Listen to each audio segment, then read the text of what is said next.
and then notify us, notify users.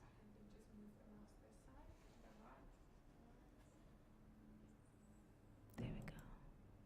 So I can just use the cursor. Okay. Hi there, everyone. Welcome to PYC4810, also known as the Psychology of Work. So this is an introductory session, and this is just to orientate you to the module. I know most of you have registered already, but for those of you who have just registered last week, welcome. So I'm Erilyn Long, and I'm one of the lecturers that's part of this module. So in this introductory session, this is just an outline of what will be covered. So you'll see who's the teaching team involved in this module, the resources that you should be using in this module, and then the assessments that's involved, and then a Q&A session. You can ask questions while the broadcast is busy running, but if time allows, and we've covered through the top 3 aspects, we can also cover maybe some pressing concerns that you have during this session. Also in the session, I'm joined by the module leader, Mr. Simelane, who is the module leader, and he will also be covering some aspects in this session.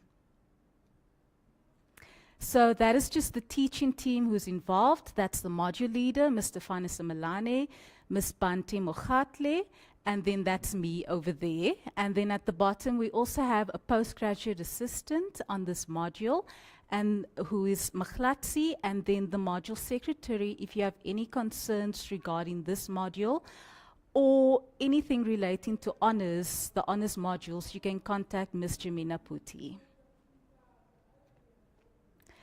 So the resources used in this module is Tutorial Letter 101. This is a very important tutorial letter, and I can't stress this enough. So everything you'll find in this tutorial letter is pertaining to the content of this module.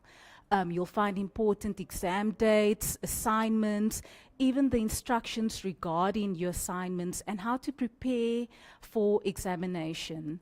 Tutorial letter 301 is just a general tutorial letter, but don't think that this isn't important, because this gives you the general guidelines of the university and how it operates, everything pertaining to honors-related queries and matters.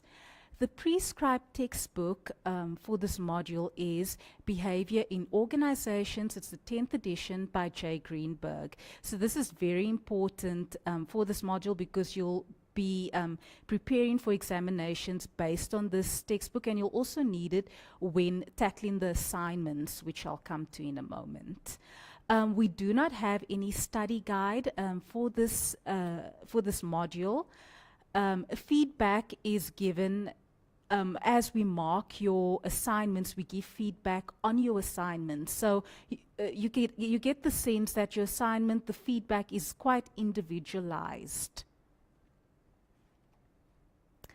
Then the assessments for this module, there are 2 assessments, Assignment 1 and Assignment 2.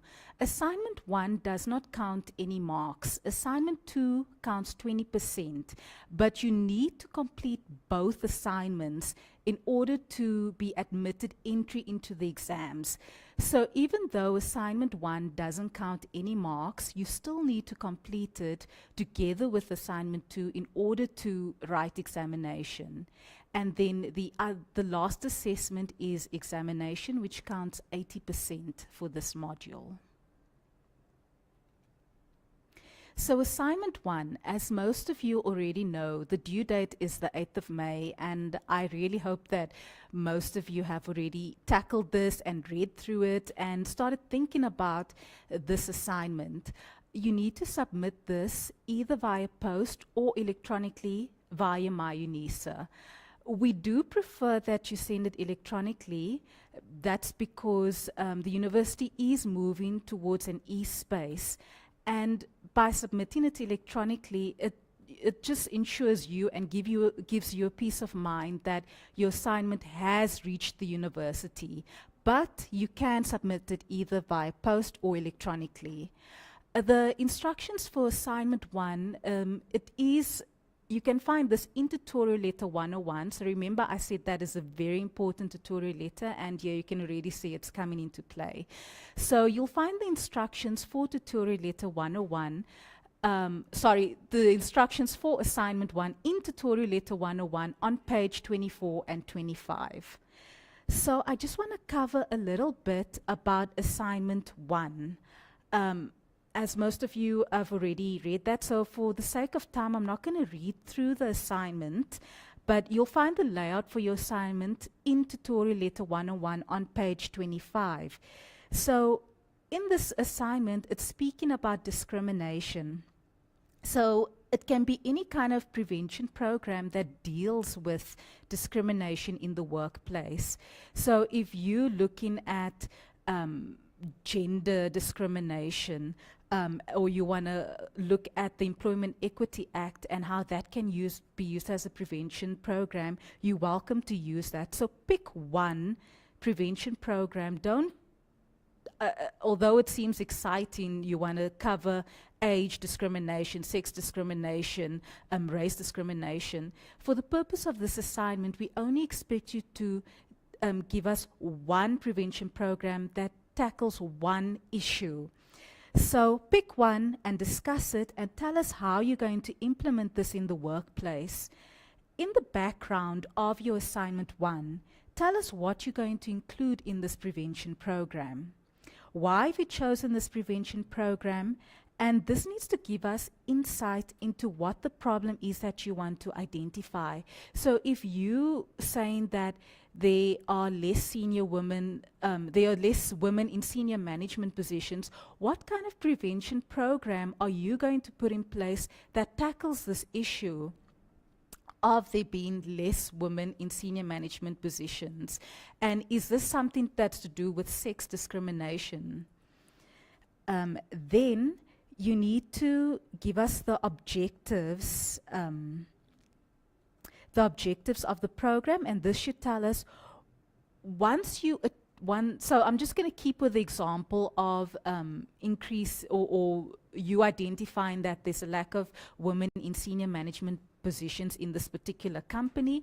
So you need to tell us, when you implement your program, what is it that you hope to achieve by the end of implementing it? Will there be more women in senior management positions? Will there be a mentorship program by the end of this?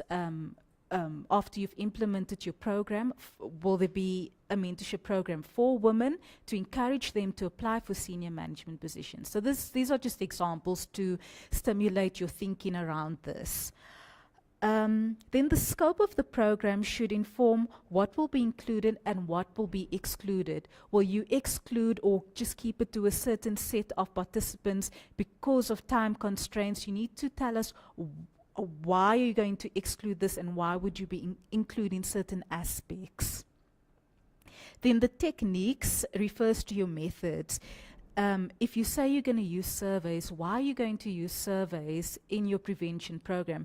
Or do you think that using interviews would be a better option? Does interviews allow for the context where you're going to implement the program? Does it allow for that? Okay. And then, just to mention, with assignment 1, you need to include a PowerPoint presentation and a one-page reflection of you doing that PowerPoint presentation either to a colleague or to colleagues or to a friend. And this all needs to be submitted with your assignment 1. And if you're going to submit it electronically, please make sure that you PDF your documents.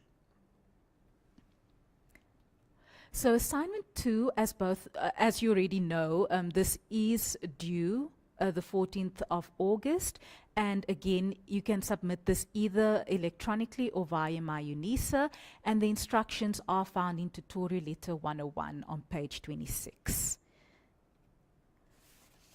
So for assignment 2, just to cover briefly what you need to do is you need to introduce what you're going to talk about. What is the problem that you identified in this scenario? So it's talking about organizational culture.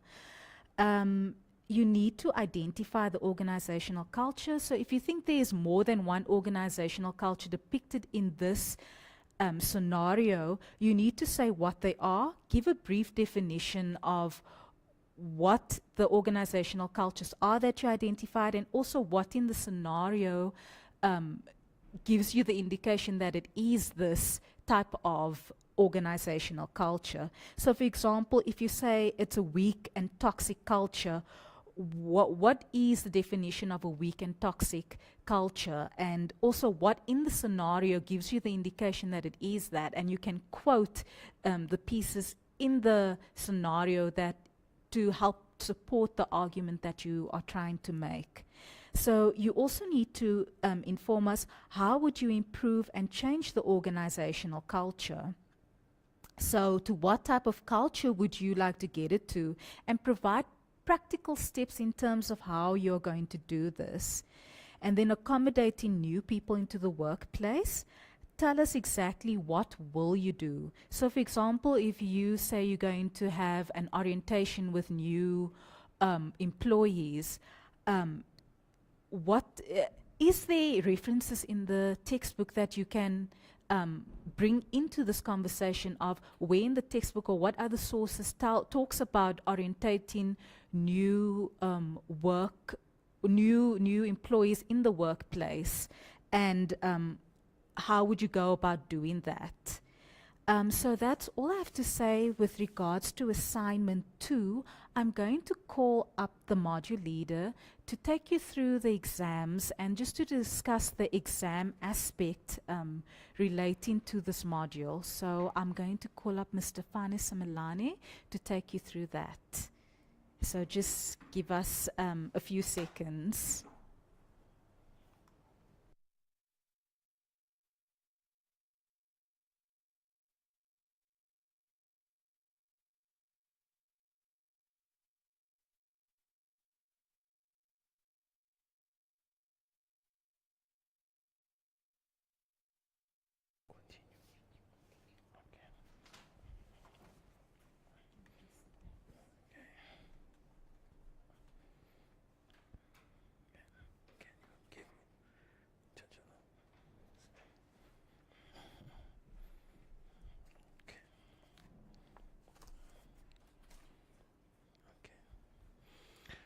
Okay, as a module leader, Mr. Fanas Melane, my colleague Rolin has already said many things about our module.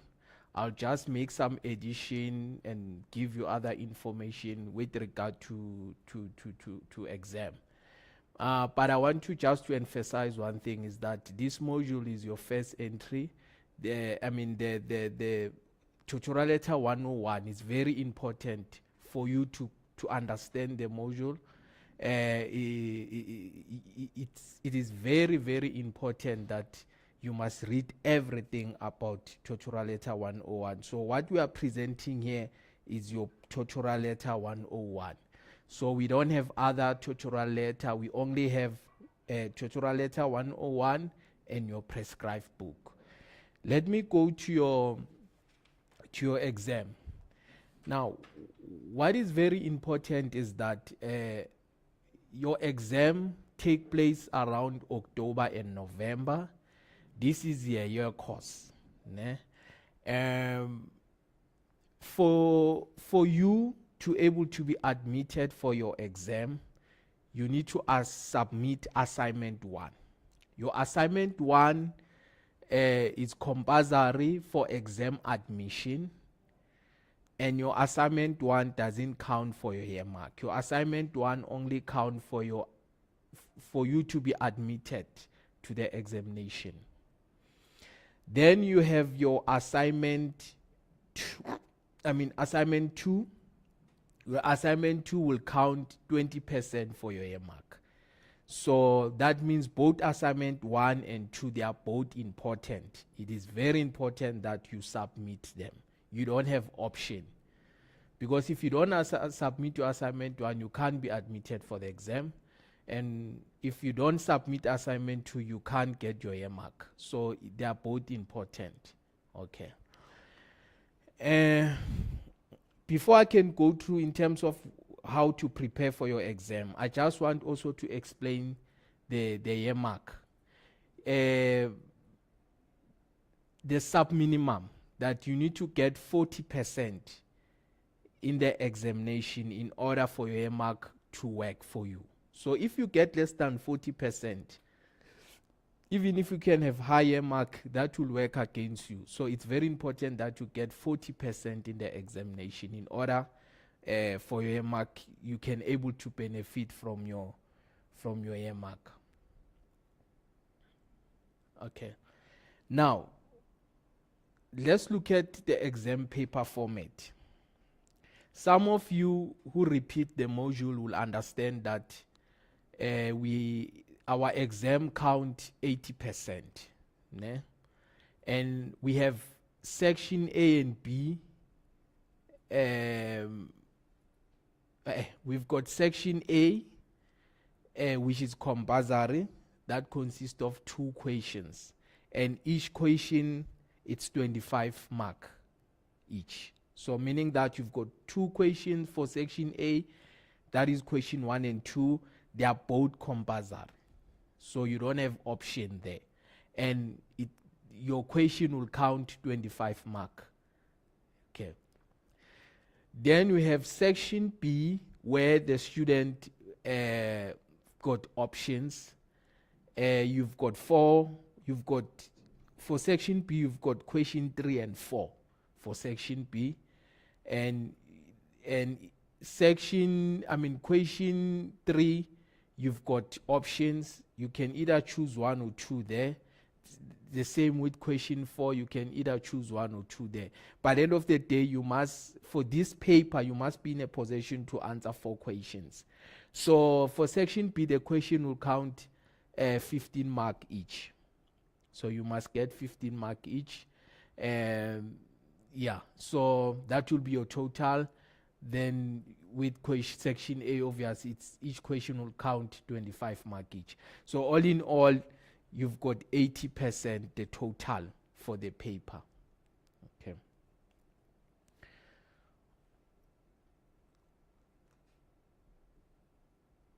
Okay, let me just go back here again. Now, how do you prepare?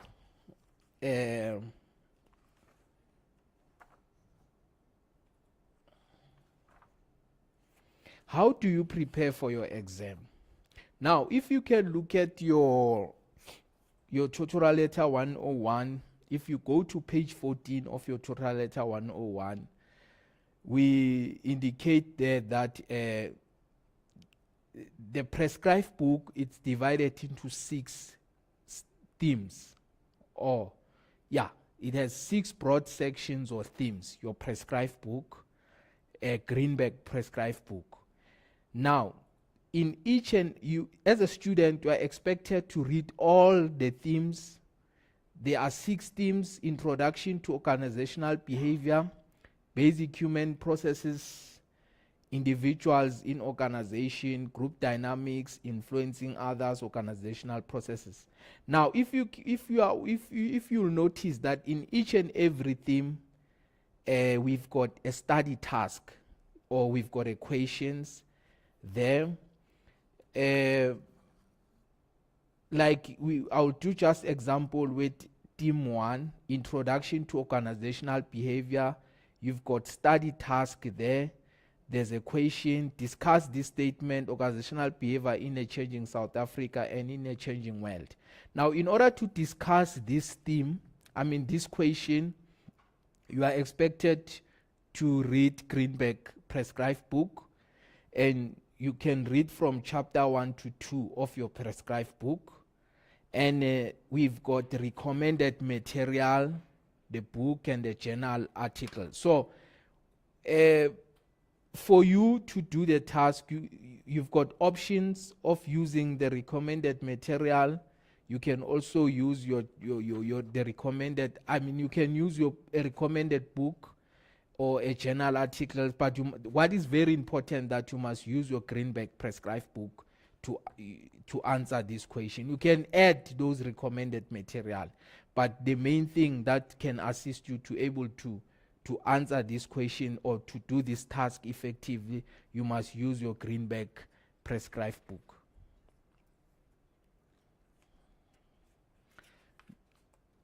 You need to use your prescribed book. That's very important. Okay. So your exam will be based on those 6 broad sections or themes. So therefore, you are expected to read all your themes. You are expected to read from theme 1 to theme 6, and you are expected to do all the tasks in each and every theme. You need to discuss all of them. So your exam will be based on all your 6 themes. You don't have option.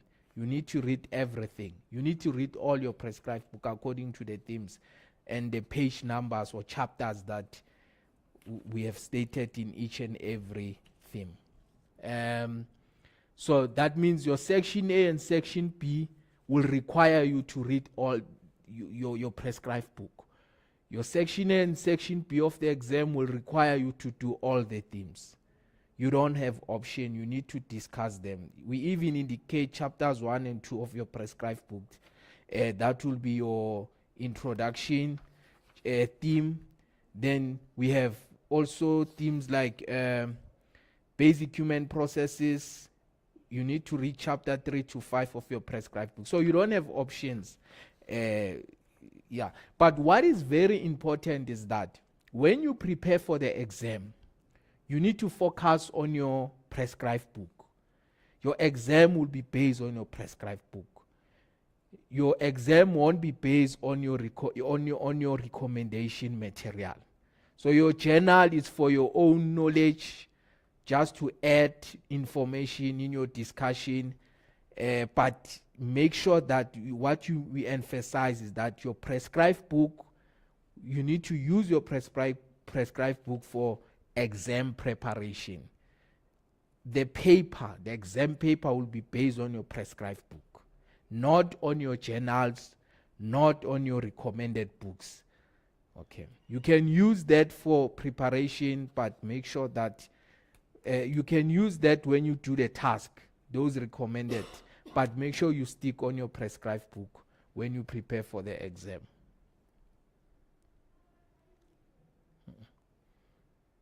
Okay. Now, here we provided the example on how you must you need to calculate your mark. It's just an example here. Remember, we said your mark counts 20% and your exam count 80%. For example, let's say you have for your assignment mark, you received 53% of your assignment mark. Your assignment mark for assignment 2 is 53%.